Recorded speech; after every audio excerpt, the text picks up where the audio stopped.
The decision of scrapping of Article 370 and Article 35A by the Government of India is latest exclusive news in India and all over the world. Today Global Updates is looking into the details related to Article 370 and Article 35A, and try to analyze this historic bold decision by Government of India with the available details. Let's get started. Subscribe to Global Updates for videos like this. Article 370 of the Indian Constitution is an article that gives special status to the state of Jammu and Kashmir. The article was drafted in Part 21 of the Constitution, Temporary, Transitional, and Special Provisions. The Constituent Assembly of Jammu and Kashmir, after its establishment, was empowered to recommend the articles of the Indian Constitution that should be applied to the state or to abrogate the Article 370 altogether. After the J&K Constituent Assembly later created the state's constitution and dissolved itself without recommending the abrogation of Article 370, the article was deemed to have become a permanent feature of the Indian Constitution. This article along with Article 35A defined that the J&K state's residents live under a separate set of laws, including those related to citizenship, ownership of property, and fundamental rights, as compared to residents of other Indian states. As a result of this provision, Indian citizens from other states cannot purchase land or property in Jammu and Kashmir. Article 35A of the Indian Constitution was an article that empowered the Jammu and Kashmir state's legislature to define permanent residents of the state and provide special rights and privileges to those permanent residents. It was added to the Constitution through a presidential order, that is, the Constitution, Application to Jammu and Kashmir, Order, 1954, issued by the President of India on May 14, 1954, exercising the powers conferred by the Clause 1 of the Article 370 of the Indian Constitution, and with the concurrence of the Government of the State of Jammu and Kashmir. On August 5, 2019, the President of India has issued a presidential order, whereby all the provisions of the Indian Constitution are to apply to the state without any special provisions. This would imply that the state's separate constitution stands abrogated, including the privileges allowed by the Article 35A. On August 5, 2019, the President of India, Ram Nath Kovind issued a constitutional order revoking the 1954 order, and making all the provisions of the Indian Constitution applicable to Jammu and Kashmir.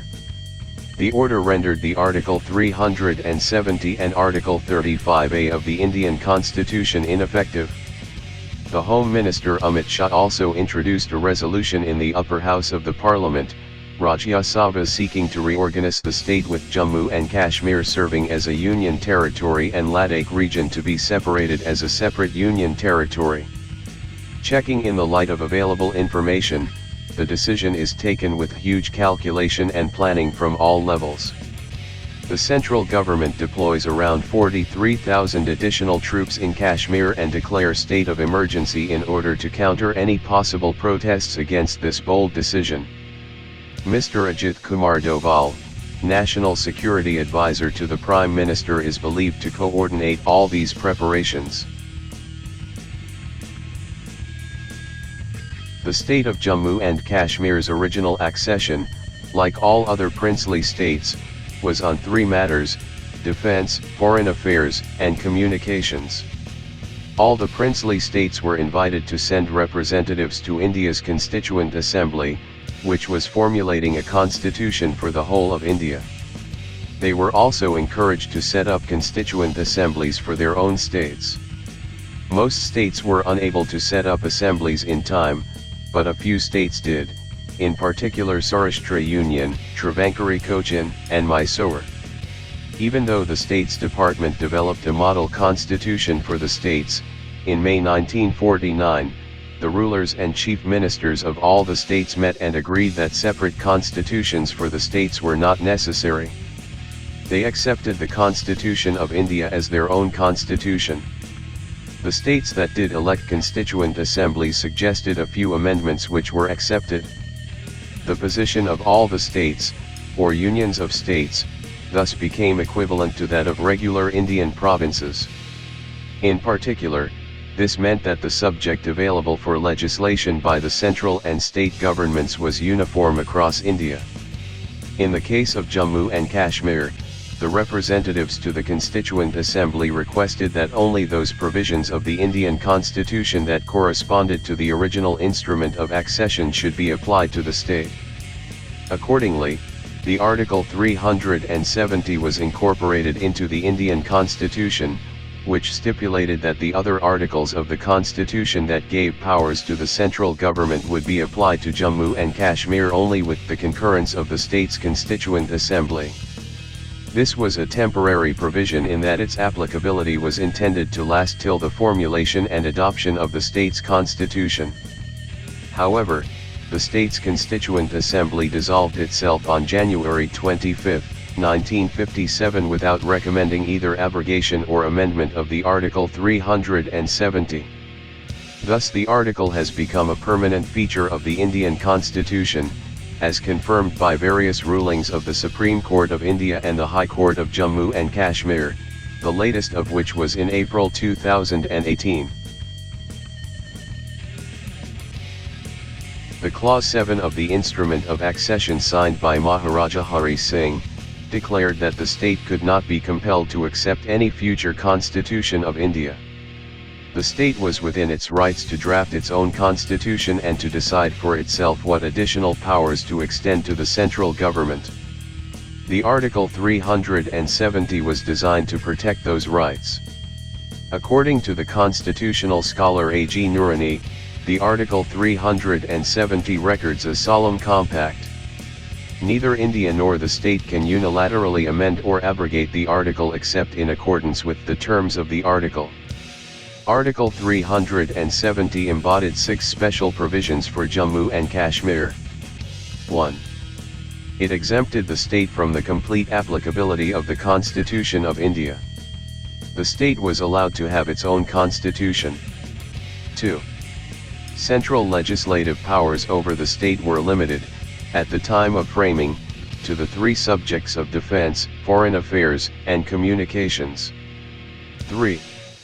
Other constitutional powers of the central government could be extended to the state only with the concurrence of the state government. 4. The concurrence was only provisional. It had to be ratified by the state's Constituent Assembly. 5. The state government's authority to give concurrence lasted only until the state Constituent Assembly was convened. Once the state Constituent Assembly finalized the scheme of powers and dispersed, no further extension of powers was possible. 6. The Article 370 could be abrogated or amended only upon the recommendation of the state's Constituent Assembly. Once the state's Constitutional Assembly convened on October 31, 1951, the state government's power to give concurrence lapsed. After the Constituent Assembly dispersed on November 17, 1956, adopting a constitution for the state, the only authority provided to extend more powers to the central government or to accept central institutions vanished. A.G. Noorani states that this understanding of the constitutionality of the center-state relations informed the decisions of India till 1957, but that it was abandoned afterwards. In subsequent years, other provisions continued to be extended to the state with the concurrence of the state government. India's constitution is a federal structure. The subjects for legislation are divided into a union list, a state list and a concurrent list.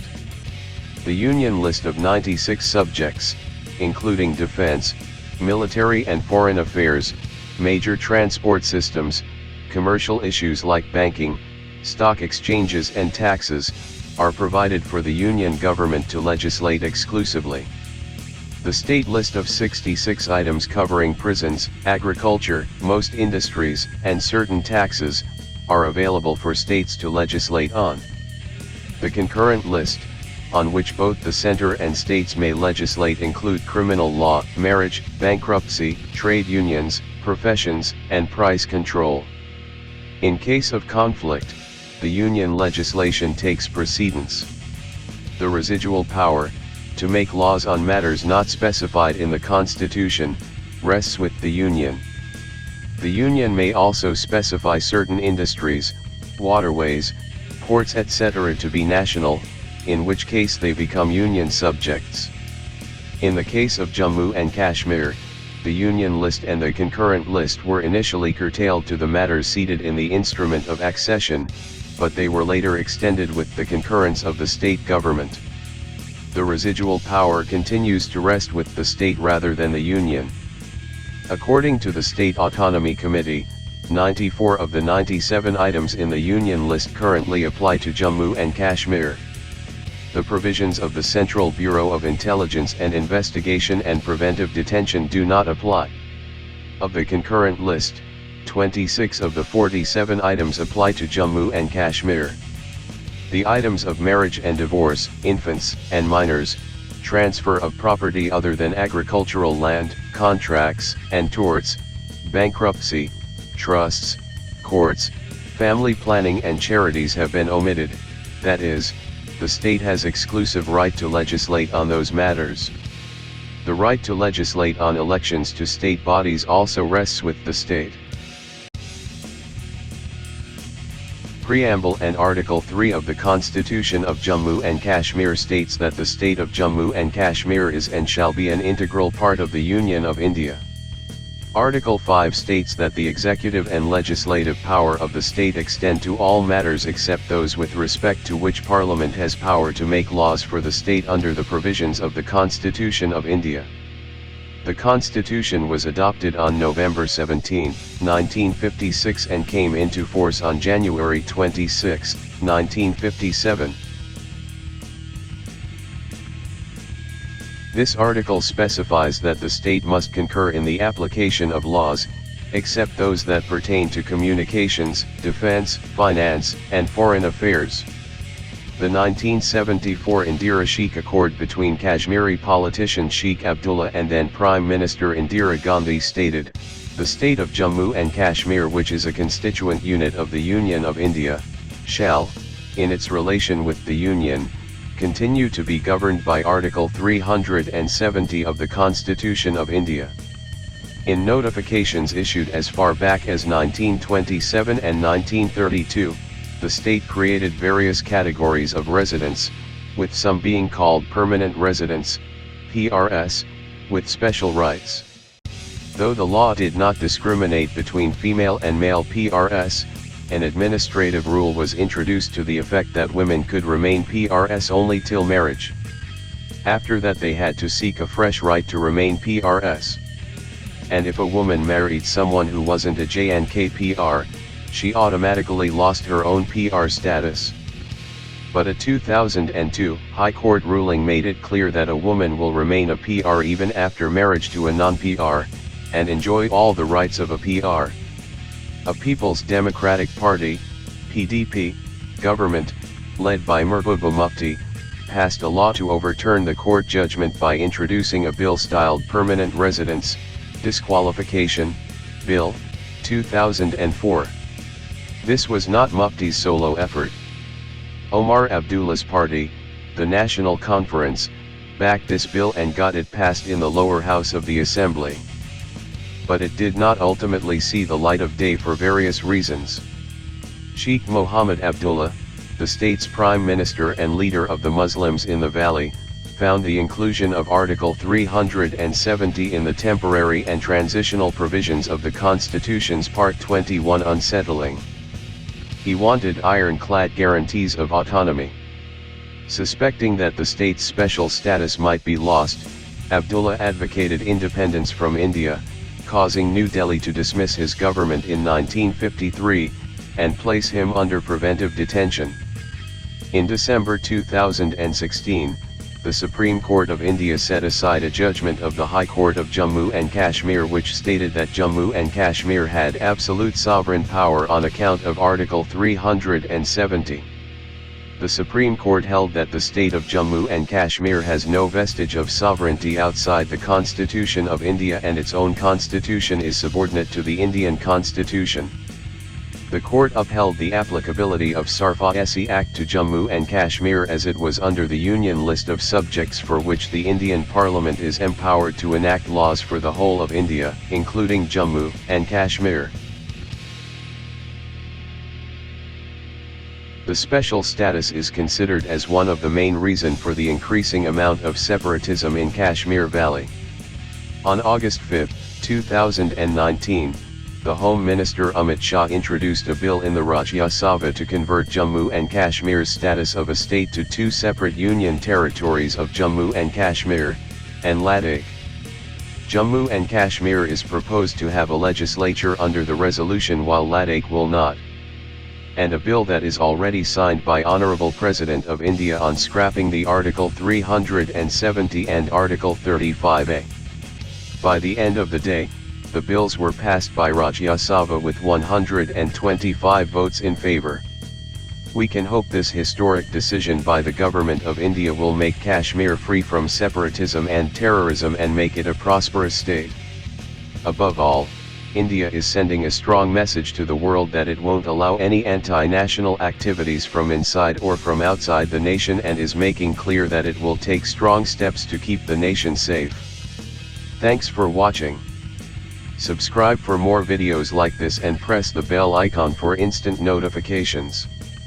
Hit the like button if you find the video interesting and kindly provide your feedback in the comment section. This will help us improve.